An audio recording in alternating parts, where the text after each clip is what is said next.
As far as I remember, I saw it once nearly 10 years ago with the movie tone score, so I really didn't remember it because it was such a long time ago.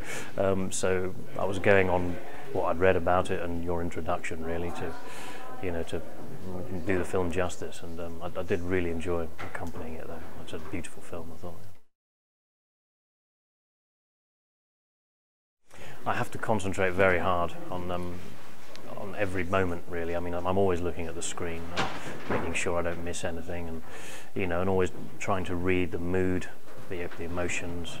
I mean, there's an overall setting to the film, but then there's very specific emotions, and nuances that I always try to pick up, So it's very, very close watching, really, and reacting musically immediately to everything I see.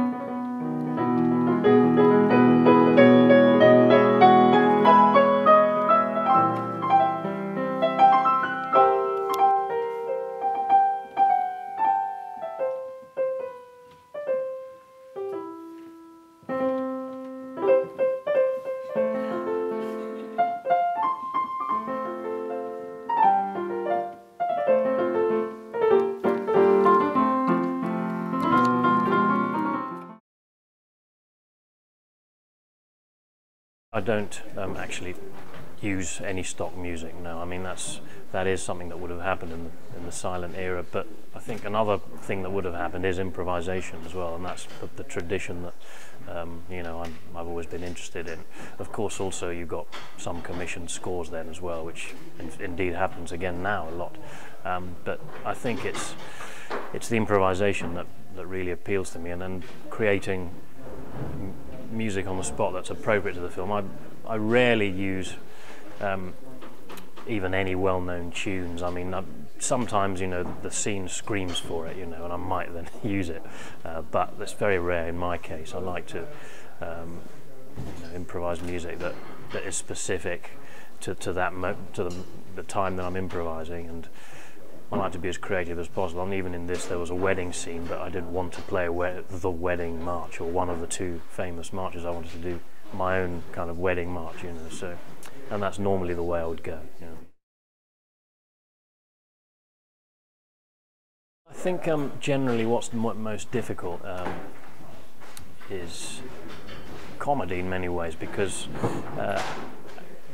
in terms of the challenge of reacting quickly. In that sense, it's the most difficult, because you've got lots of sight gags to pick up, as well as tell the story, and all of that means that you've got to sync moments musically, very precisely, and lots of them.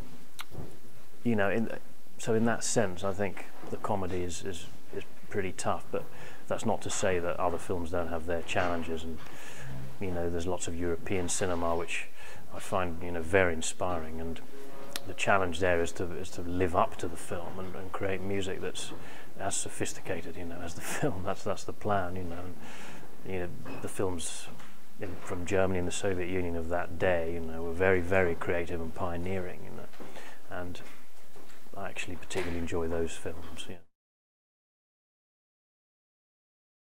Certainly Nosferatu I've enjoyed playing a lot, and the Cabinet of Dr. Caligari, they're standard classics of that time, and then Battleship Potemkin I really love, and lots of other films. I mean, I do enjoy the great comedies as well, from the US at that time, and and there are other films like Piccadilly, for example, British films that are so dramatic, and I like those films particularly as well.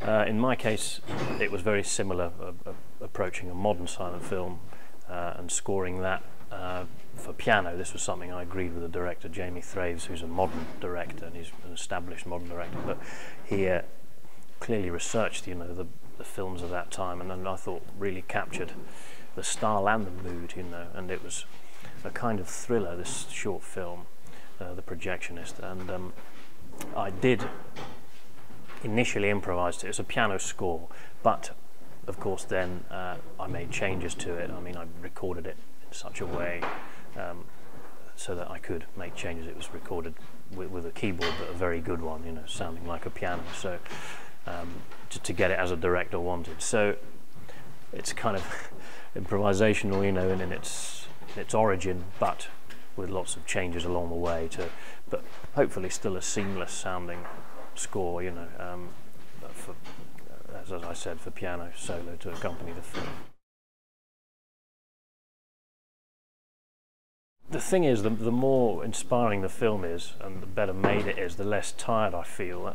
That's usually how it goes. And well, during the experience, I get tired afterwards, of course. But you know, during it, I'm so hooked, you know, myself. So you don't really feel so tired. And it's really passages of, what shall we say, scenes that don't have particular emotions you can hold on to. They're the difficult ones, you know. They might have a quite neutral mood, and then you have to just hang in there really and provide something that suits the scene, you know, that is not getting in the way and that is also in a sense neutral, you know. But the film today, Sunrise, didn't have any of that really. It's pretty dramatic all the way and intense, isn't it? So yeah. It was very special, and a really rare occurrence that I relished, you know, to be able to improvise to a film that so often comes with, you know, the movie tone score from that time. And yeah, I would absolutely love to play it again with to be able to improvise to it again if the opportunity arises. I've loved the film festival, and I love the atmosphere, the warmth that was here. It was lovely to see a full house as well. And yeah, and I performed last year as well. I'd love to come back, you know.